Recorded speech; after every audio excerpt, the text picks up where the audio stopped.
ഞാൻ ഇതിനു മുമ്പ് ഇവിടുന്ന് ഒരു 2-3 തവണ കഴിച്ചിട്ടുള്ളൂ. അപ്പൊ ഇന്ന് വന്ന് കഴിക്കുന്ന സമയത്ത് അവരവിടെ ലൈവായിട്ട് എണ്ണക്കടികളും സാധനങ്ങളൊക്കെ ഉണ്ടാക്കുന്നുണ്ടായിരുന്നു.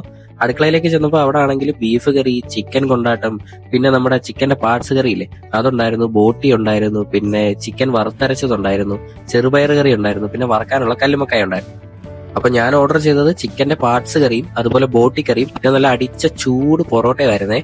അപ്പൊ നമ്മൾ ആദ്യം തന്നെ ക്രിസ്പി പൊറോട്ട എന്നൊരു പീസ് എടുത്ത് നമ്മുടെ ചിക്കൻ പാർട്സ് കറിയും കൂട്ടിയിട്ടൊന്ന് കഴിച്ചു നോക്കി. സംഭവം കിടിലനാണ്, എനിക്ക് ഇഷ്ടപ്പെട്ടു.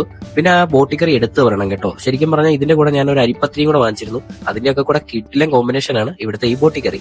അപ്പൊ അത് കഴിഞ്ഞിട്ട് ചായയോടൊപ്പം ഞാനൊരു എണ്ണപ്പലഹാരം കൂടെ വാങ്ങിച്ചിരുന്നു. ഇതിന്റെ പേര് എനിക്ക് കറക്റ്റ് അറിയില്ല, അറിയാവുന്നവരൊന്ന് കമന്റ് ചെയ്തേക്കണേ. അപ്പൊ ചായ കുടിച്ച് പോകാൻ നേരത്ത് അവിടുത്തെ ചേട്ടൻ നമുക്ക് പാൽവാഴയ്ക്ക ഒന്ന് ട്രൈ ചെയ്യുന്നു പറഞ്ഞ് അതും തന്നിരുന്നു. അതും കൂടെ കുടിച്ചിട്ടാണ് പോയത്. സംഭവം കിടിലനായിരുന്നു, പ്രത്യേകിച്ച് അവിടുത്തെ സർവീസ് അടിപൊളിയാണേ. അപ്പൊ കൂടുതൽ വീഡിയോസിനായിട്ട് അക്കൗണ്ട് ഒന്ന് ഫോളോ ചെയ്യുക. ലൊക്കേഷൻ നമ്മുടെ അരീക്കാടുള്ള ന്യൂ വെറൈറ്റി ഫുഡ്സ്.